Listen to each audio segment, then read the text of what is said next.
দুর্নীতিমুক্ত দেশ গড়ার প্রত্যাশা তারেক রহমানের, জানালেন ক্ষমতায় গেলে শিক্ষায় বরাদ্দ বাড়াবে বিএনপি, কারিকুলামে আনবে পরিবর্তন।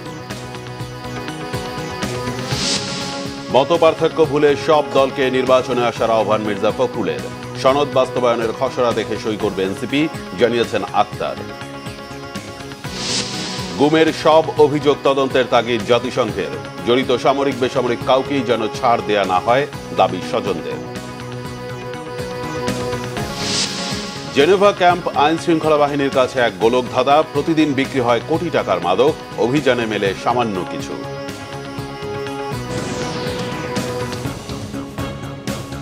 দেখছিলেন ক্রাউন সিমেন্ট সংবাদ শিরোনাম, এবার বিস্তারিত। বিএনপির ভারপ্রাপ্ত চেয়ারম্যান তারেক রহমান বলেছেন, বিএনপি রাষ্ট্র পরিচালনার দায়িত্ব পেলে শিক্ষাক্ষেত্রে বরাদ্দ বাড়াবে, কারিকুলামে পরিবর্তন আনতে এরই মধ্যে বিশেষজ্ঞদের একটি কমিটি কাজ করছে জানিয়ে তিনি বলেন, প্রাথমিক থেকেই শিক্ষার্থীদের দুর্নীতি বিরোধী শিক্ষা দিলে দেশকে দুর্নীতিমুক্ত করা সম্ভব। শনিবার কিশোরগঞ্জের পাকুন্দিয়ায় শিক্ষার্থীদের সাথে প্রশ্নোত্তর অনুষ্ঠানে তিনি এসব কথা বলেন। আহমেদ সরোয়ারের রিপোর্ট। রাষ্ট্র কাঠামো মেরামতের রূপরেখা ৩১ দফার উপর খন্দকার শামসুল আলম ফাউন্ডেশনের উদ্যোগে ১৬ আগস্ট কিশোরগঞ্জের পাকুন্দিয়ায় অনুষ্ঠিত হয় মেধাবৃত্তি পরীক্ষা। শনিবার পাকুন্দিয়া সরকারি হাইস্কুল মাঠে মেধাবৃত্তি পরীক্ষার ফল প্রকাশ এবং পুরস্কার বিতরণী অনুষ্ঠানে ভার্চুয়ালি যুক্ত হন বিএনপির ভারপ্রাপ্ত চেয়ারম্যান তারেক রহমান। শিক্ষার্থীদের সাথে প্রশ্নোত্তর পর্বে তিনি বলেন, প্রাথমিক শিক্ষার বুনিয়াদকে শক্তিশালী করতে পারলে ভবিষ্যৎকে সুন্দর ও শক্ত করা যাবে। তোমাদের কাছে একটাই আমার পরামর্শ, লেখাপড়া লেখাপড়া এবং লেখাপড়া। মেধা সহজতে হলেও কিন্তু মেধার বিকাশের জন্য প্রয়োজন সঠিক পরিচর্যা এবং প্রচণ্ড পরিশ্রম আর ইচ্ছা শক্তি। দেশের প্রচলিত শিক্ষা কারিকুলামকে সময়ের সাথে তাল মিলিয়ে শিক্ষাবিদদের সমন্বয় একটা বিশেষজ্ঞ টিম আমরা তৈরি করেছি, যারা ইতিমধ্যে অনেক কাজ এগিয়ে নিয়ে গেছেন। আমাদেরকে যদি দেশটাকে সুন্দরভাবে গড়ে তুলতে হয়, তাহলে আমাদেরকে সবচেয়ে বেশি জোর দিতে হবে প্রাথমিক শিক্ষার উপরে। তাদেরকে শুধু আমরা সরে ABCD আলিফ বেতে শুধু এগুলা শিখালেই হবে না। তাদেরকে শিখাতে হবে সামাজিক মূল্যবোধ, শিখাতে হবে ভালো মন্দ শিখাতে হবে, অর্থাৎ মূল ভিত্তিটা আমাদেরকে তৈরি করতে হবে এখানে। এবং সেই জন্যই আমরা পরিকল্পনা গ্রহণ করেছি যে আমরা চেষ্টা করব ইনশাল্লাহ আগামী দিনে বিএনপি রাষ্ট্র পরিচালনার দায়িত্ব পেলে, ধানের শীষ জিতলে ইনশাল্লাহ আমরা আবার শিক্ষার মধ্যে সবচেয়ে বেশি বরাদ্দ দিব। আমরা বিএনপির বিগত শাসনামলে শিক্ষার মান উন্নয়নে নেয়া বিভিন্ন পদক্ষেপের কথা তুলে ধরেন তারেক রহমান। আমরা যেরকম ল্যাঙ্গুয়েজ শিখাবো, আমরা ভোকেশনাল ট্রেনিং দিব তাদেরকে, আমরা তাদেরকে স্পোর্টসে ভালো করার চেষ্টা করব, আমরা তাদেরকে যেই স্পোর্টসে ভালো সেইভাবে আমরা চেষ্টা করব তাদেরকে আর্ট বা কালচারে ভালো করার জন্য। কেউ হয়তো কোরআন আয়াত ভালো করে, কেউ হয়তো হাদিসে ভালো, কেউ হয়তো সুন্দর ড্রয়িং করতে পারে, কেউ হয়তো গান ভালো গাইতে পারে। কাজে যার যেটা কোয়ালিটি আমরা চেষ্টা করব ওইভাবে বাচ্চাটাকে সামনের দিকে যাতে এগিয়ে যেতে পারে সেই ব্যবস্থা আমরা গ্রহণ করব। আমরা পুরো শিক্ষা ব্যবস্থাটাকে ওভাবে সাজানোর চেষ্টা করছে। এর আগে এই যে আমি বললাম শিক্ষা উপপত্তি, তারপরে ধরো এই যে মেয়েদের শিক্ষা ব্যবস্থা ফ্রি ক্লাস 10 পর্যন্ত, তারপরে 12 পর্যন্ত, এই কাজগুলো তো আমরা করেছি। তারপরে এই যে বাধ্যতামূলক প্রাথমিক শিক্ষা আইন যেটা, এই কাজগুলো তো আমরা করেছি আগে। সামনে একটা নির্বাচন আছে, তুমি তোমার আব্বু আম্মুকে বলবে যে আঙ্কেলের সাথে আমার কথা হয়েছে, আঙ্কেল বলেছে, আঙ্কেলরা সরকার দায়িত্ব পেলে তারেক আঙ্কেলরা এইভাবে আমাদের শিক্ষার ব্যবস্থা করবে।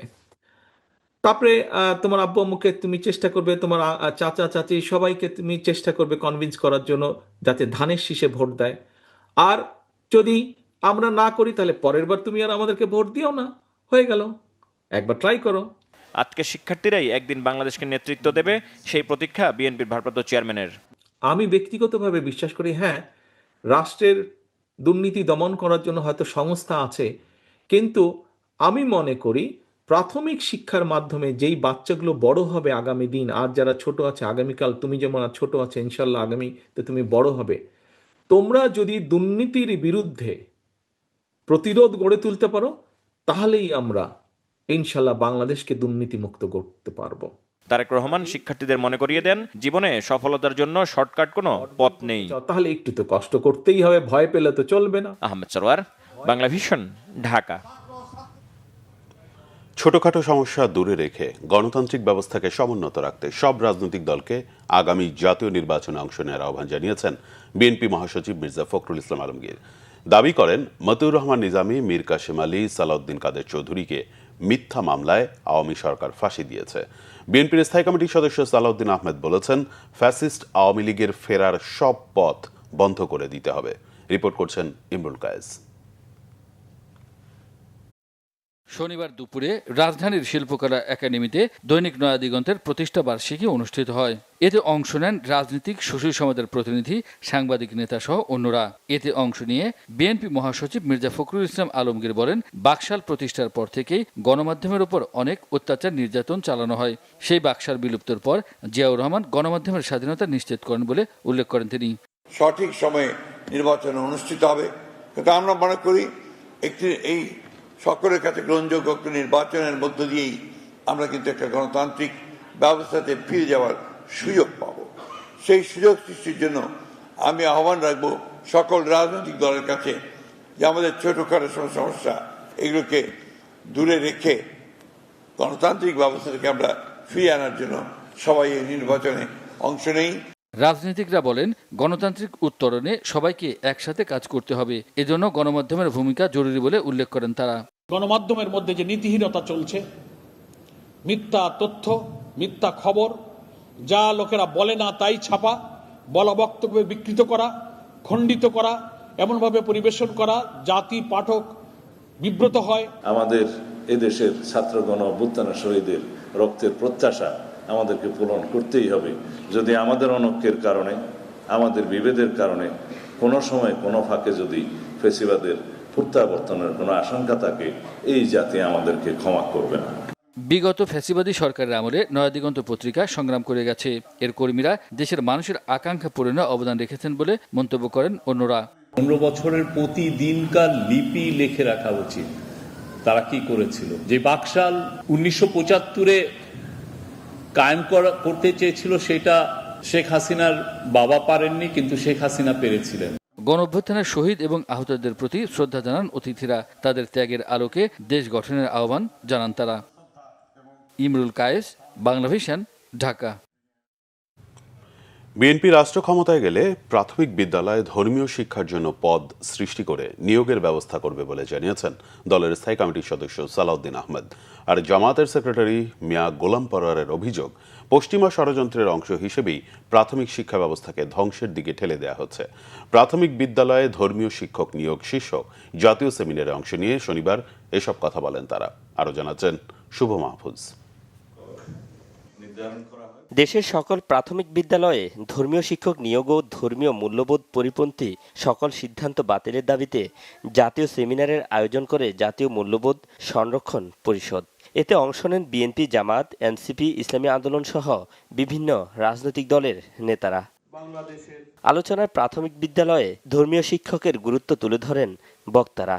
যেখানে মুসলমান সন্তানদের আল্লাহ শব্দের ধরিতে বাংলাদেশে আজকে সূর্য ওঠে, সূর্য ডুবে, সেই দেশের মধ্যে আজকে নাচ গানের শিক্ষক শিক্ষাকে নিয়োগ দেবে, এই স্পর্ধা কেন বাংলাদেশের ভিতরে হলো?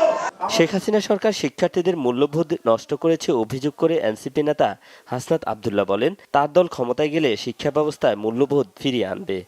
হাসিনা বিভিন্ন সময়ে আমাদের দেশে অপসংস্কৃতি, এই দেশে বিভিন্নভাবে স্যাটেলাইট টেলিভিশন থেকে শুরু করে ভারতীয় গণমাধ্যমের থ্রুতে আমাদের দেশে ইনজেক্ট করেছে, পিনাট্রেট করেছে, বিভিন্ন সময়ে আমাদের সোসাইটিতে ইমব্যালেন্স ক্রিয়েট করেছে।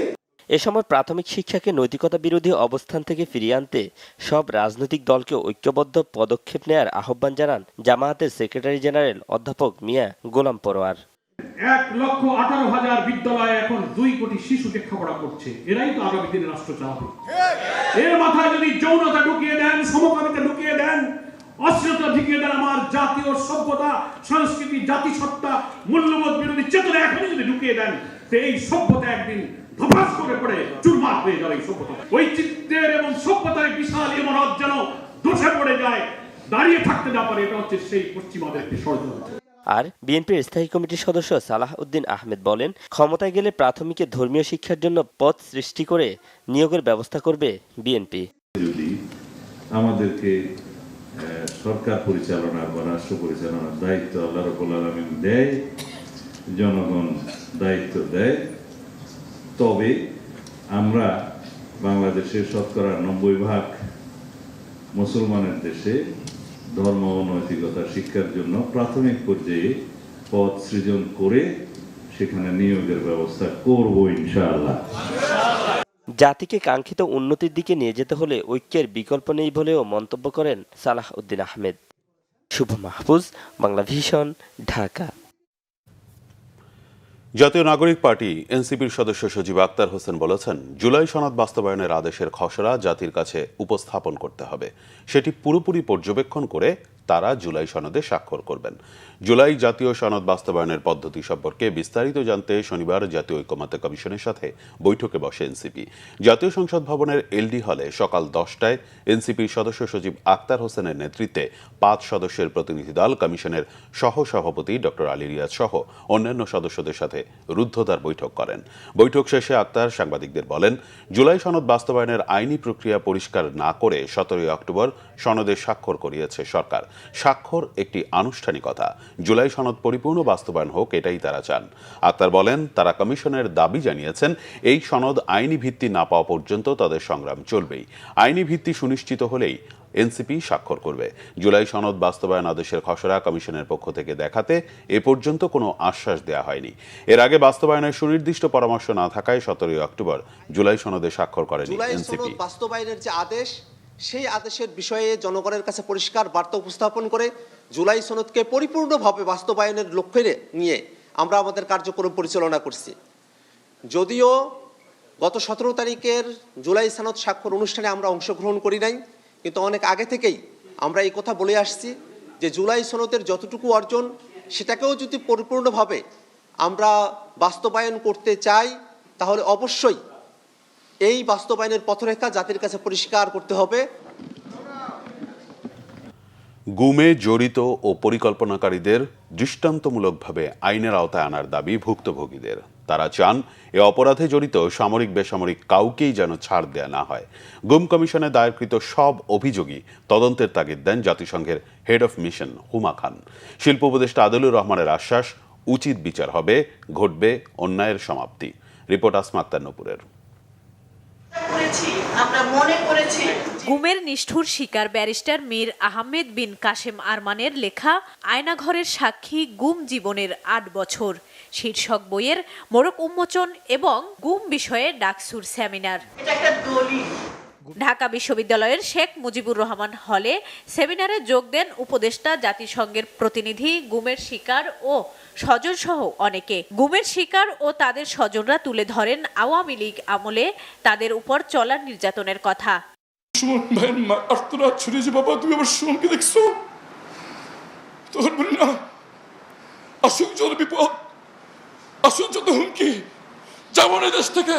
প্যাসেজ হাজিরার সময়ে শুধুমাত্র বিনা ভোটে ক্ষমতায় থাকার জন্য ভিন্ন মতের, ভিন্ন দলের মানুষকে কেমন ভাবে হত্যা করা হয়েছে, কেমন ভাবে এরকম চরম মানবাধিকার লঙ্ঘনের শিকার হতে হয়েছে। গুম কমিশনে দায়ের করা অনেক অভিযোগ কেন তদন্ত হচ্ছে না, প্রশ্ন তোলেন জাতিসংঘের হেড অব কমিশন হুমা খান। গুমে জড়িত সহ পরিকল্পনাকারীদের বিচার চান তিনি। গুম কমিশনে অভিযোগ জমা হয়েছে, তার অনেকগুলো তদন্ত হচ্ছে না, তা নিয়ে প্রশ্ন তোলা উচিত। গুমের সাথে যারা জড়িত তাদের সাথে পরিকল্পনাকারীদেরও বিচারের আওতায় আনতে হবে। গুমে জড়িতদের বিচারে ছাড় দিলে আবারও আন্দোলনের হুঁশিয়ারি দেন ডাকসু ভিপি সাদিক কায়েম। এই সেনাবাহিনীর মধ্যে যারা কিলার জেনারেল আছে, তারা এই দেশের শত্রু, তারা এই জাতির শত্রু, তারা জুলাইয়ের আমাদের শহীদদের যে আকাঙ্ক্ষা, সে আকাঙ্ক্ষা বাস্তবায়নের পথে তারা এই জাতির শত্রু। তাদেরকে বিচারের আওতায় নিয়ে আসতে হবে। কিন্তু আজকে দুর্ভাগ্যের বিষয়, আজকে আমরা দেখতে পাচ্ছি এই কিলার জেনারেলদেরকে তাদেরকে এসি প্রিজন বের করে নিয়ে আসা হচ্ছে। তাদেরকে যেখানে রাখা হচ্ছে সেখানে তাদেরকে এসির ব্যবস্থা করা হচ্ছে। এটা পুরো জাতির জন্য লজ্জা। অপরাধীদের বিচার চলমান বলে জানান উপদেষ্টা আদিলুর রহমান। আইনের শাসন প্রতিষ্ঠার জন্য অপরাধীদের বিচারের জন্য চেষ্টা চলছে, বিচার প্রক্রিয়াও শুরু হয়েছে। আশা করব বাংলাদেশের জনগণ এবং যারা নিপীড়িত মানুষ বিচার পাবেন এবং অন্যায়ের পরিসমাপ্তি ঘটবে। ফ্যাসিবাদ রুখতে সব পক্ষকে এক থাকার আহ্বানও জানান তিনি। ঐক্যবদ্ধভাবে। আসমা আক্তার নূপুর, বাংলা ভিশন, ঢাকা।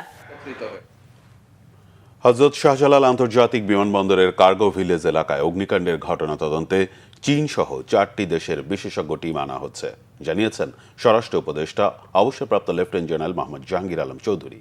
শনিবার দুপুরে হযরত শাহজালাল আন্তর্জাতিক বিমানবন্দরের অগ্নিকাণ্ডে ক্ষতিগ্রস্ত কার্গো ভিলেজ ও ই গেট পরিদর্শন শেষে সংবাদ সম্মেলনে এ তথ্য জানান স্বরাষ্ট্র উপদেষ্টা। বলেন, সঠিক সময়ে ঘটনাস্থলে পৌঁছে কার্গো ভিলেজ এলাকা আগুন নিয়ন্ত্রণে আনতে যথাসাধ্য চেষ্টা করেছে ফায়ার সার্ভিস, তবে আগুন দ্রুত ছড়িয়ে পড়ার ফলে পরিস্থিতি কিছুটা জটিল হয়। এছাড়া বিমানবন্দরে দ্রুত ইলেকট্রিক গেট স্থাপন করার পাশাপাশি রেমিটেন্স যোদ্ধাদের পাসপোর্ট সংক্রান্ত ভোগান্তি কমাতে সরকার পদক্ষেপ নেবে বলেও জানান স্বরাষ্ট্র উপদেষ্টা। এই অগ্নিকাণ্ডের ভিতরে যদি কোনো অব্যবস্থাপনা থাকে, এই জন্য আমরা 4টা দেশের ইনভাইট করছি তাদের আসার জন্য। ইংল্যান্ডকে ইনভাইট করা হয়েছে, আপনার অস্ট্রেলিয়ারে ইনভাইট করা হয়েছে, চায়নারে ইনভাইট করা হয়েছে, টার্কিরে ইনভাইট করা হয়েছে। তাদের স্পেশালিস্ট আমরা আনতে চাচ্ছি, তারা একটা ইনভেস্টিগেশন করে মানে কারণটা কি এবং কে দায়ী এটা তারা বের করতে পারে। আইন শৃঙ্খলা বাহিনীর কাছে রাজধানীর মোহাম্মদপুরের জেনেভা ক্যাম্প হয়ে উঠেছে এক গোলকধাঁধা, যেখানে প্রতিদিন বিক্রি হয় কোটি টাকার মাদক, অথচ অভিযানে মেলে সামান্য কিছু। বিভিন্ন সময় অভিযানে মাদক কারবারিদের গ্রেফতার করা হলেও ফের জামিনে বেরিয়ে পড়ে তারা। এ নিয়ে স্থানীয়দের মধ্যে রয়েছে ব্যাপক ক্ষোভ। রিপোর্ট ফজলে রাব্বির, ক্যামেরায় ছিলেন এনামুল হাবিব।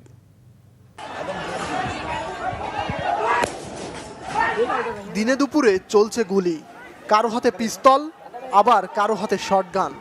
ঘটনাস্থল মোহাম্মদপুর জেনেভা ক্যাম্প।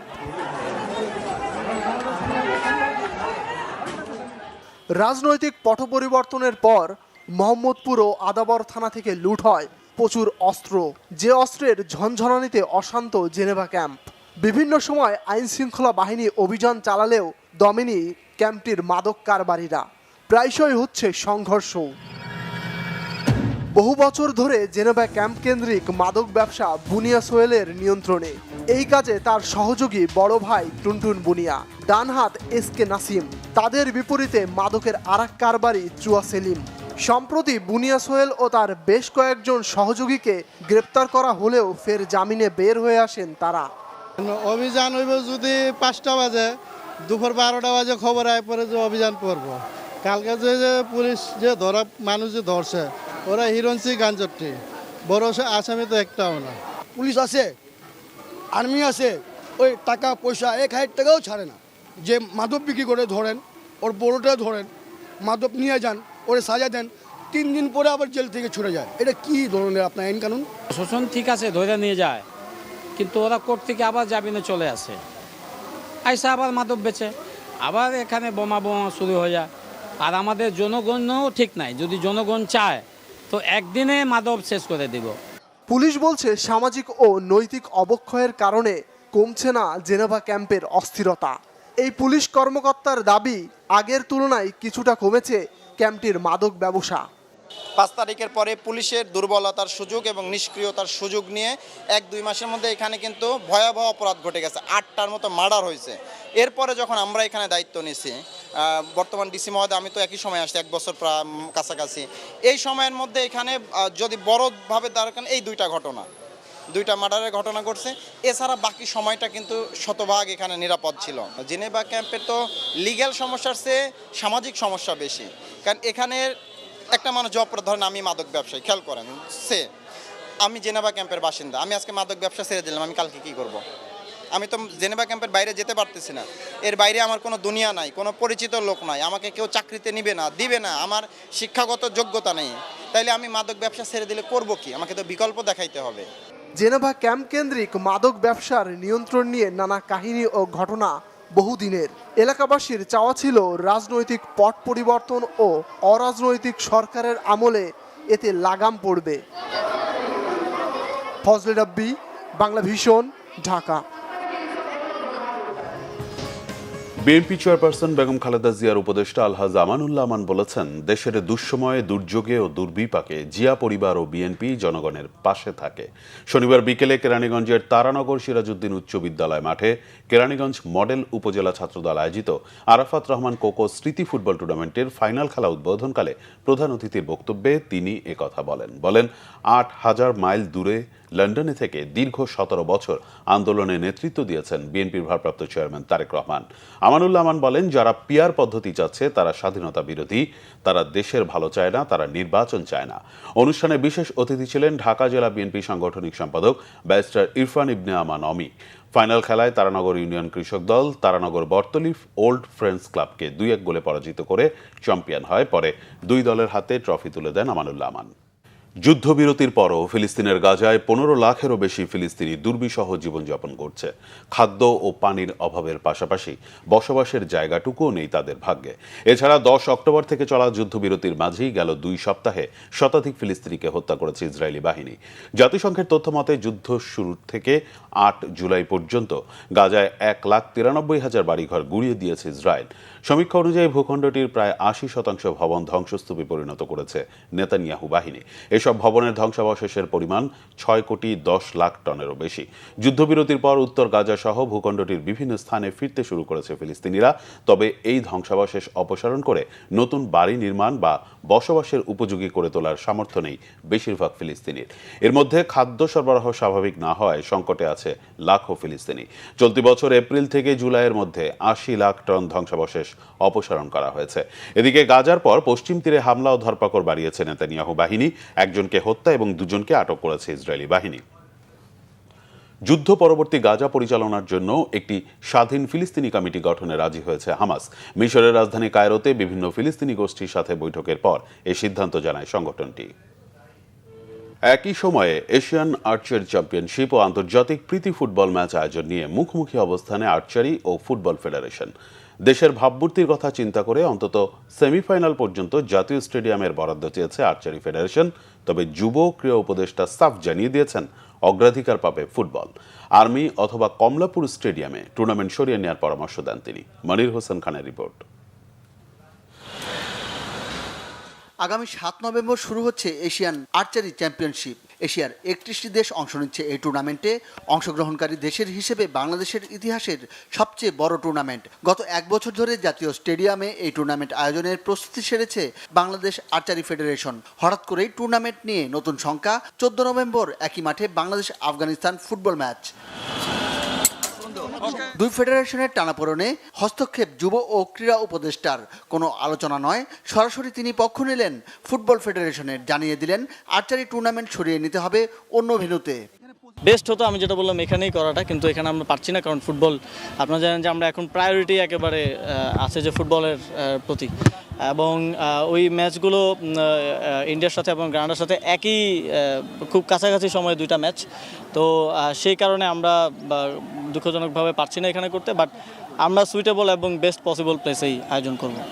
ফুটবল ফেডারেশনের হঠাৎ করে প্রীতি ম্যাচ আয়োজনকে ইচ্ছাকৃত মনে হচ্ছে আর্চারি ফেডারেশনের সাধারণ সম্পাদকের কাছে। স্থানীয় আয়োজক কমিটির চেয়ারম্যান দিলেন সমঝোতার মাধ্যমে টুর্নামেন্ট শেষ করার প্রস্তাব। আমরা যদি 12 তারিখ পর্যন্ত আমাদের সেমিফাইনাল পর্যন্ত যদি আমরা করে ফেলি, এখানে মানে কোয়ার্টার ফাইনাল কমপ্লিট করতে পারি, সেমিফাইনাল, তাইলে আমরা হয়তো ফাইনাল ভেন্যু 2 দিন যে 13 এবং 14 আমরা অন্য জায়গায় করতে পারি, এটা আইন শুদ্ধ। আমি জাস্ট 1-1.5 ঘন্টার মধ্যে আসতে না আসতে আমি দেখলাম সব জায়গায় ছড়া দিল, মানে এসে পড়লো আর কি 13 তারিখে ঢাকা স্টেডিয়ামে খেলা, টিকিট 400 টাকা, সব এভরিথিং ওনারা ফ্ল্যাশ করে। তাহলে আমার কথা হচ্ছে যদি 7 দিনের মধ্যে যদি কোনো খেলা না হয়, তাহলে 13 তারিখ ওনারা এখানে খেলা দেয় কীভাবে? তার মানে যে দ্য ইন্টেনশন আসলে আমি জানি না কি ছিল। 1 বছর আগেই এই টুর্নামেন্টের ভেন্যু হিসেবে আন্তর্জাতিক আর্চারি ফেডারেশনের কাছে মনোনয়ন নিয়ে রেখেছে বাংলাদেশ। তড়িঘড়ি করে ভেন্যু পরিবর্তন করতে গেলে আয়োজন ভেস্তে যাওয়ার আশঙ্কা আছে।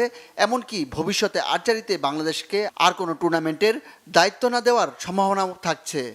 যদি শিফট করতে হয় আমাকে বিভিন্ন ক্লজ দিয়ে জানাতে হবে যে আমরা এটা করতে চাচ্ছি, করতে পারবো কিনা। তখন এটা অ্যাকচুয়ালি আপনারা নিজেই বুঝতে, এটা আমাদের অর্গানাইজিং একটা ব্যর্থতা হবে। এখন এই মুহূর্তে আমরা ডেটও চেঞ্জ করতে পারছি না, কোনো কিছু করতে পারছি না। এখন একটা জরিমানা পেনাল্টিও হতে পারে, এটা ওয়ার্ল্ডের ক্যারিয়ার। যেমন আমি একটা উদাহরণ হিসেবে বলতে পারি, ইরান একবার এই কাজ করেছিল, এখন পর্যন্ত তারা কোনো ভেন্যু পায়নি, হোস্ট হতে পারেনি। ইন্ডিয়া এই ধরনের হয়েছিল, হোস্ট হতে পারে না। যুব ও ক্রীড়া উপদেষ্টার রায় ফুটবলের পক্ষে গেলেও সমস্যা সমাধানের জন্য এখনও জাতীয় ক্রীড়া পরিষদের দিকেই তাকিয়ে আছে archery federation. Monir Hossain Khan, Bangla Vision, Dhaka.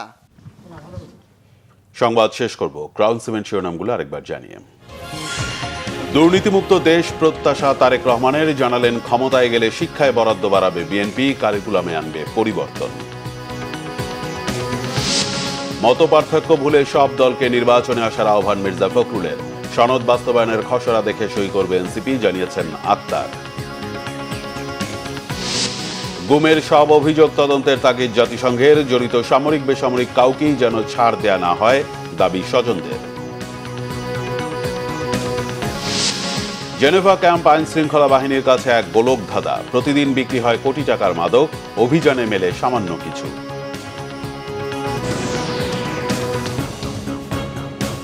এই ছিল এখনকার মতো, পরের সংবাদ সকাল 10টায়, এর আগে 9টায় রয়েছে নিউজ টপ 10 দেখার আমন্ত্রণ রইল। এছাড়া বাংলা ভিশন সংবাদ ও সংবাদ সংশ্লিষ্ট অনুষ্ঠান দেখতে ভিজিট করুন www.bbnews24.com ও facebook.com/banglavisionnews এবং সাবস্ক্রাইব করুন youtube.com/banglavisionnews।